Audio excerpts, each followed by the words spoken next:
Hello students, आज हम करेंगे क्लास 9 का chapter number 5 fundamental unit of life.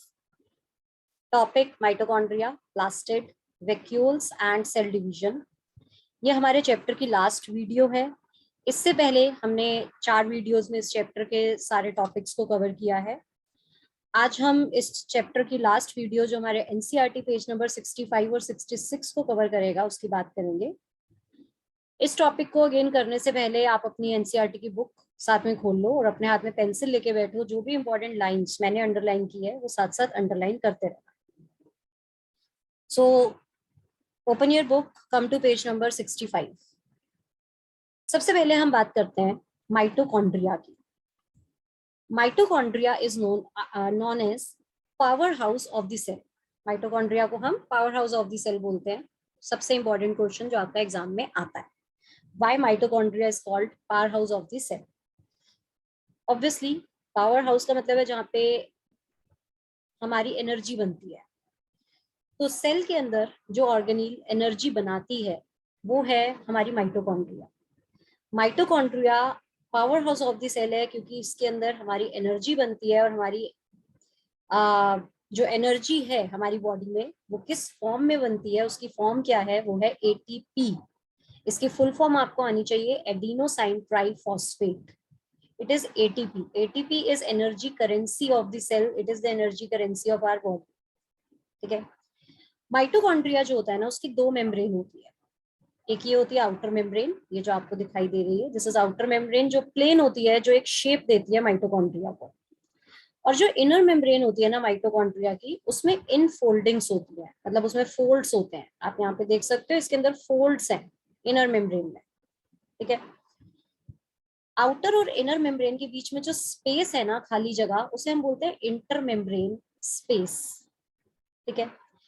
Inner membrane में जो ये फोल्ड्स है ना, इसकी वजह से सरफेस एरिया इंक्रीज होता है, जिससे ज्यादा से ज्यादा एटीपी बनता है, ज्यादा से ज्यादा एनर्जी बनती है, इसलिए इनर मेम्ब्रेन में फोल्ड्स होते हैं। ठीक है। नेक्स्ट थिंग इज, हमारा जो डीएनए होता है ना, हमारा जो माइटोकॉन्ड्रिया होता है, हमारे जितने भी सेल की ऑर्गेनील्स हैं, पूरा का पूरा सेल किसके ऊपर डिपेंड करता है, हमारे न्यूक्लियस के ऊपर। हमने उसकी बात की थी, उसमें डीएनए होता है, उसे हम ब्रेन ऑफ द सेल बोलते हैं, न्यूक्लियस को, क्योंकि डीएनए पूरे सेल को कंट्रोल कर रहा है। पर माइटोकॉन्ड्रिया एक ऐसी ऑर्गेनील है जिसके पास अपना खुद का डीएनए होता है और वो न्यूक्लियस के डीएनए के ऊपर डिपेंड नहीं करता। इसके पास अपना खुद का डीएनए होता है और अपने खुद के राइबोसोम्स होते हैं, जिसकी हेल्प से ये अपने प्रोटीन्स खुद बनाता है। कौन से प्रोटीन्स? जो एटीपी फॉर्मेशन के लिए चाहिए, एटीपी बनाने के लिए जो प्रोटीन्स चाहिए ना, वो माइटोकॉन्ड्रिया खुद ही बना लेता है। ठीक है। तो ये इसका एक इम्पॉर्टेंट कैरेक्टर है।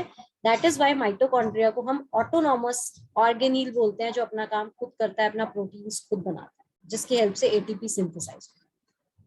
ठीक है। This is all about mitochondria, जो आपको पता होना चाहिए। Next, come to the next organelle, plastid. Plastid एक ऐसी ऑर्गेनील है जो आपको सिर्फ प्लांट सेल में मिलती है। ये डिफरेंस में भी पूछते हैं कि एक ऐसी दो कंपोनेंट्स के नाम बताओ जो प्लांट सेल में है और एनिमल सेल में नहीं है। तो एक तो प्लास्टिड और दूसरा सेल वॉल। हमने पढ़ा था सेल वॉल के बारे में। सेल वॉल प्लांट सेल में होती है, एनिमल सेल में नहीं होती। अगर हम प्लास्टिड्स की बात करें तो प्लास्टिड्स के दो टाइप के प्लास्टिड्स होते हैं प्लांट सेल में। एक होता है क्रोमोप्लास्ट, जो कि कलर्ड प्लास्टिड होता है। आपने क्लोरोफिल के बारे में सुना होगा, फोटोसिंथेसिस में जब प्लांट खाना बनाता है तो क्लोरोफिल की प्रेजेंस में, और क्लोरोफिल प्लांट्स को ग्रीन कलर देता है। जो लीव्स का ग्रीन कलर है वो क्लोरोफिल की वजह से है। तो बेसिकली क्या होता है कि प्लास्टिड्स दो टाइप के हैं, क्रोमोप्लास्ट एंड ल्यूकोप्लास्ट। क्रोमोप्लास्ट में ना क्लोरोफिल होता है, और यू कैन से क्रोमोप्लास्ट जिसके अंदर क्लोरोफिल होता है उसे क्लोरोप्लास्ट बोलते हैं। तो ये क्लोरोप्लास्ट का डायग्राम है। इसके अंदर क्लोरोफिल पिगमेंट है थाइलाकॉइड्स में। ये आपको नहीं करना इसकी ज्यादा डिटेल में, बट बस इतना समझ लो कि क्लोरोप्लास्ट है ये वो प्लास्टिड है, इसके अंदर क्लोरोफिल है जिसकी हेल्प से फोटोसिंथेसिस होती है। ठीक है। और दूसरे टाइप का हमारा जो प्लास्टिड है वो है ल्यूकोप्लास्ट।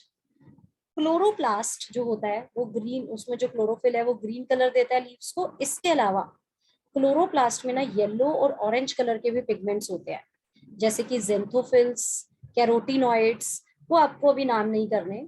वो पिगमेंट्स क्लोरोफिल को हेल्प करते हैं फोटोसिंथेसिस करने में, सनलाइट को ट्रैप करने में। ठीक है, तो क्लोरोप्लास्ट में ग्रीन कलर वाले क्लोरोफिल पिगमेंट तो है ही, उसके साथ में येलो और ऑरेंज कलर के और भी पिगमेंट्स हैं जो फोटोसिंथेसिस में हेल्प करते हैं। फाइन। अगर हम ल्यूकोप्लास्ट की बात करें तो ल्यूकोप्लास्ट ऐसा दिखता है। ठीक है, ये ल्यूकोप्लास्ट है। ल्यूकोप्लास्ट कलरलेस प्लास्टिड होता है, इसका कोई कलर नहीं होता, ये कोई कलर नहीं देता प्लांट को, बट इसका काम क्या होता है, it stores starch, oil and protein. ये अपने अंदर स्टार्च को, कार्बोहाइड्रेट्स को, फैट्स को, प्रोटीन्स को स्टोर करके रखता है। फाइन।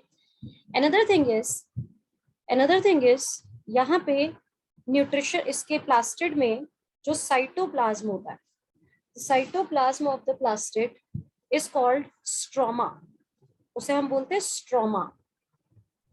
डीएनए के अंदर जो ये साइटोप्लाज्म है ना, इसको बोलते हैं मैट्रिक्स, ये पॉइंट भी याद रखना, इसको मैट्रिक्स बोलते हैं। और जो क्लोरोप्लास्ट के अंदर हमारा साइटोप्लाज्म होता है उसको बोलते हैं स्ट्रोमा।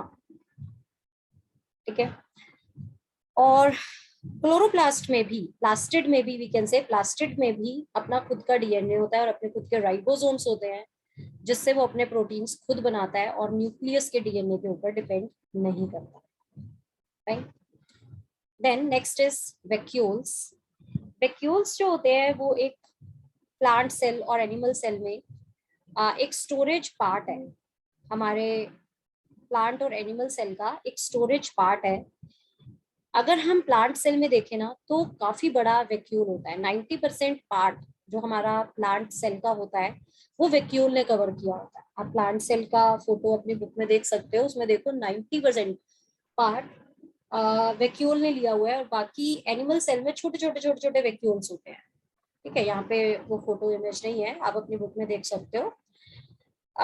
वैक्यूल्स जो होते हैं उसके अंदर कुछ वेस्ट मटेरियल, पानी, एमिनो एसिड्स, शुगर्स, कुछ प्रोटीन्स, वेस्ट मटेरियल भी होता है, ये भी याद रखना, ये सब चीजें उसके अंदर स्टोर्ड होती है। प्लांट सेल में 50 to 90% सेल वॉल्यूम वैक्यूल ने लिया होता है, और बाकी सारी ऑर्गेनील्स ना साइड में होती है, पेरिफेरी में। फाइन। और वैक्यूल्स डिफरेंट टाइप्स के होते हैं। आपने 8th क्लास में एमीबा में न्यूट्रिशन वाला पार्ट पढ़ा था कि एमीबा सूडोपोडियास की हेल्प से खाना अंदर लेके जाता है। तो जब वो खाना अंदर लेके जाता है ना, तो एक वैक्यूल के अंदर वो खाना जाता है, उस वैक्यूल को हम बोलते हैं फूड वैक्यूल। तो वैक्यूल्स अलग अलग टाइप के हैं, एक तो प्लांट के अंदर जो हो गया वैक्यूल वो तो है ही, या एनिमल सेल के अंदर छोटे छोटे होते हैं। वैसे एक फूड वैक्यूल भी होता है जो एमीबा के अंदर बनता है, एक्सक्रीटरी वैक्यूल भी होता है। एमीबा जो है उसके अंदर जो वेस्ट मटेरियल होता है वो भी एक वैक्यूल में होता है, जो पानी में चला जाता है उसकी मेम्ब्रेन के साथ फ्यूज होके, उसे बोलते हैं एक्सक्रीटरी वैक्यूल। ठीक है, सो this is all about the vacuole part.